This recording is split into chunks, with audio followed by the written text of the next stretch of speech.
বাংলাদেশ ইতিহাস পরিষদের উদ্যোগে অনুষ্ঠিত হয়েছে অধ্যাপক ড. মোহাম্মদ সিরাজুল ইসলাম স্মারক বক্তৃতা ২০২৪। গত ২৭ ডিসেম্বর ঢাকা বিশ্ববিদ্যালয়ের লেকচার থিয়েটার ভবনের আর.সি. মজুমদার আর্টস অডিটোরিয়ামে এ আয়োজন করা হয়।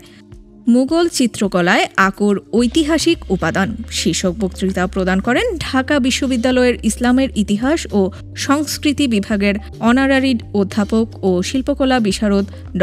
নাজমা খান মজলিস। স্যার এত চমৎকার পড়াতেন, এত জ্ঞানগর্ভ, এবং সেই সময় আমাদের যারা টিচার ছিলেন, যারা শিক্ষক ছিলেন, তারা সবাই খুবই কি বলবো উচ্চমানের তারা প্রফেসর। স্যারের যে ক্যারিশমা ছিল, স্যারের যে ব্যক্তিত্ব ছিল, স্যারের যে জ্ঞান গরিমা ছিল এবং পড়ানোর একটা আলাদা স্টাইল ছিল, সেটা হচ্ছে এখন আমি বুঝতে পারি, আমি শিক্ষক, যে ছাত্রদের বেসিকটা দিতে হবে।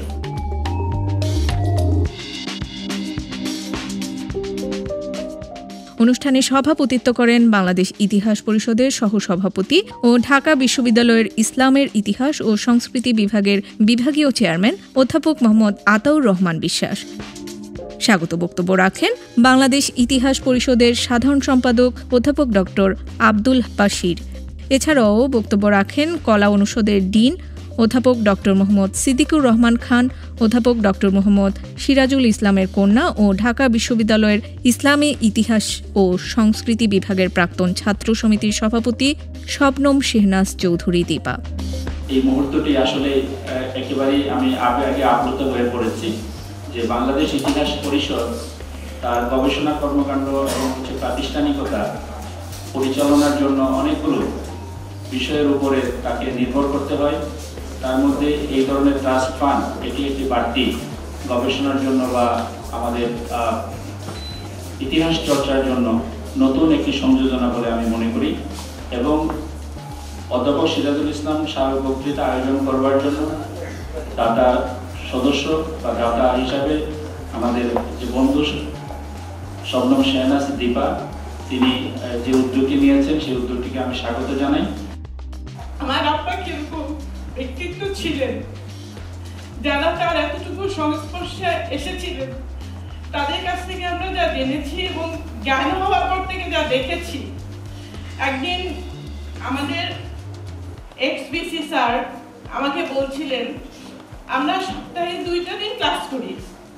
আমার নাম ধরে ডাকেন, উনি খুব আদর আছে, বলেন দীপা আমরা সপ্তাহে 2 দিন স্যারের সাথে ক্লাস করি। এই 2 দিনেই আমি আজকে ভাইস চ্যান্সেলর। কত কিছু শিখেছি স্যারের কাছ থেকে। আর তুমি সারা জীবন স্যারের সাথে থাকতা, কত শিখে বড় হয়েছো। আসলে জীবনের এখন প্রতিটি পরতে পরতে অনুভব করি সত্যি অনেক শিখেছি। বাবা মার জন্য সন্তান কিছু করতে পারা, এর থেকে আনন্দ মনে হয় পৃথিবীতে আর কোনো কিছু নাই। অনুষ্ঠান উপস্থাপনায় ছিলেন উদ্যোক্তা সংগঠনের যুগ্ম সম্পাদক অধ্যাপক ড. এ.কে.এম. খাদেমুল হক। এ সময় অন্যান্যদের মধ্যে উপস্থিত ছিলেন ঢাকা বিশ্ববিদ্যালয় এলুমনাই অ্যাসোসিয়েশনের সাবেক সভাপতি আনোয়ারুল আলম পারভেজ, ঢাকা বিশ্ববিদ্যালয়ের সাবেক উপাচার্য প্রফেসর ড. মোহাম্মদ আখতারুজ্জামান, অধ্যাপক ড. মোহাম্মদ আব্দুর রহিম, অধ্যাপক ড. মফিজুর রহমান, অধ্যাপক ড. নুসরাত ফাতেমা, অধ্যাপক ড. সুরাইয়া আক্তার, অধ্যাপক ড. এ.টি.এম. শামসুজ্জোহা, মাহমুদুর রহমান প্রমুখ। অধ্যাপক ড. মোহাম্মদ সিরাজুল ইসলামের পরিবারের সদস্যদের মধ্যেও বেশ কয়েকজন এতে উপস্থিত ছিলেন। অনুষ্ঠানে ঢাকা বিশ্ববিদ্যালয়ের ইসলামের ইতিহাস ও সংস্কৃতি বিভাগের বিপুল সংখ্যক শিক্ষার্থী ও শিক্ষকবৃন্দ ছাড়াও তার অসংখ্য গুণগ্রাহী উপস্থিত ছিলেন।